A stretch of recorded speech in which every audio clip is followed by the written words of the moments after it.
Here we go. We got something to play, and they don't know where I'm going with this. Are you ready to push the boundaries and take your company to the next level?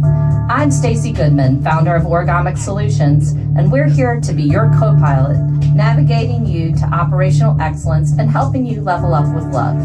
Connect with us on LinkedIn, Facebook, and at our website, origamicsolutions.com. That's ORIGAMIC solutions.com. Together, we will find solutions and prepare you to soar. Alrighty, ma'am. What movie is that from? Top Gun 2. Okay, who is the star in Top Gun? Tom Cruise. And why am I bringing up Tom Cruise? He was at the Olympics. Ladies and gentlemen, Stacie Goodman. Yes, he was at the Olympics. Gold medal for me. Gold medal for you. And that's not in breakdancing. That is basketball. I was impressed. That was interesting. Alrighty, so the Olympics just happened. It just wrapped up. You're a big time sports fan. You're a sports junkie. I do enjoy it. Yes, you do. You're not looking at the Olympics the way most of us are as a sports fan or an Olympics fan. There's a whole bunch of processes in order to make that thing work. Yes. Yes. I mean, logistics that were crazy. Talk a little bit about that right there. Now, that's logistics, you guys, on a mega scale. Mm-hmm. But all of those things on a mega scale were minute. Very minute. Talk a little bit about that, you guys. So it is impressive because, and they say you have 4 years, but realistically, they announce who's going to get the Olympics four to 8, 10 years. Yeah, it's a long time before because we forget where we're going next by the time it gets there. But like LA. So LA is known that they're going to get the Summer Olympics. At least a couple years ago. They've known that for at least 1 to 2 Olympics ago. Okay. Now the torch just is being handed over. What I just heard on the news was LA wants to have no car transportation to the events, all public transportation only between the Olympic venues. So we saw in Paris where there were, arson situations with the subway system, and when you look at the high level view of Paris and where the venues were set, the track and field venue, which is where they had closing ceremonies, was 25-minute drive from the Eiffel Tower, where they hosted the opening ceremonies and some of the events, the beach volleyball, etc. So the logistical challenge that LA probably has just with figuring out how to move people to and from the venues with public transportation only, and make sure all Olympians are in their venues where they're supposed to be, because even in Paris, the basketball games were in Lyon. That's an hour to an hour and a half train ride from Paris. So the basketball players and Snoop was on the bus and then on the train. They had to travel, and you had to make sure that they're there and accommodated well in advance to acclimate into their environment. So the logistics of moving people is one major element and we already know how traffic is in LA.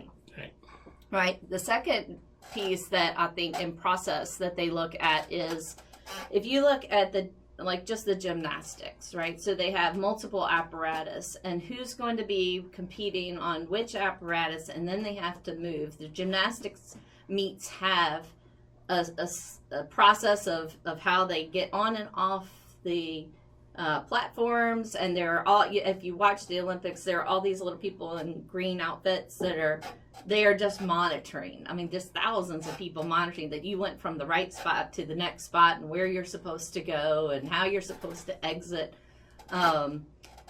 That's a logistical component, and then you have to manage all the spectators that are coming in. How do you screen them to make sure that it's safe? How do you make sure that they get into their seats and they have food and different things of that nature? We've heard there's always complaints about the food, but this year's in Paris, it was hot, and Paris wanted to go with this green approach, and they did the cardboard beds that all the athletes were like, these are extremely uncomfortable, and we really need our sleep and we need to rest, and there's no air conditioning, so some of the countries had to bring in air conditioning, and a lot of the Olympic athletes moved out of the village. And we've had that, and we saw that in Beijing.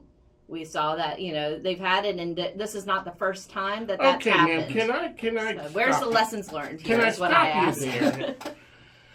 Are the athletes more pampered than they were back in the day? When they were in Rome in 1960, how many people do you think said, you know what? I'm not sleeping on this rock. I'm not sleeping on this crap right here. I'm going to go to a hotel. They are.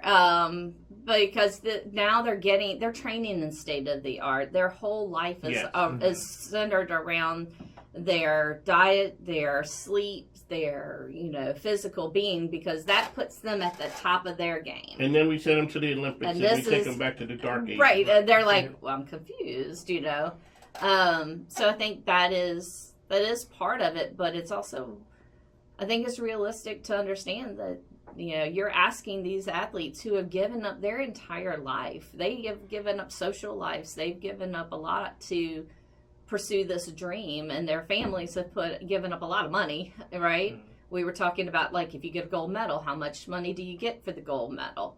And our athletes get about $34,000 if they won a gold medal. That may pay for their logistical fees to get their family to come to the Olympics, if they win. And there aren't so many gold medalists, right? So I think that's just something that there's good intentions and then there's reality. Because you look at, say, Tim, you look at like a Noah Lyles. He goes there to win 3. He wins 1, gets a bronze, goes home. What did that cost him, dollar-wise? You could just imagine. Yeah, well, not only just the amount of money that they're going to win per gold medal, but I'm sure a lot of their sponsorship contracts are tied to performance, right? And, we're going to talk about it, but that 1/1000th of a second, and, Noah Lyles getting COVID right before he wins his bronze medal, which is still impressive to win a bronze medal at that stage, could potentially cost sponsorship money too. Right. And then not to mention the intangible part, which is the mental side of it. You're an athlete that makes all those sacrifices and spends all that time and invests, everything, and then you fall just a little bit short. Because it's not like the NBA or baseball or anything else. It's almost like the World Cup. Mm-hmm. You got your shot now. It's and not you gotta coming wait. back. Yeah, right. You got 4 years is a long time. Unless you're LA and the Olympics are coming in 4 years. Then it seems like it's right around the corner. But that's the question. Like, LA is a big deal for the American athletes to participate in. And Katie Ledecky, they're asking her, and Simone kept saying, please don't ask me the next question, about what comes next. They're older.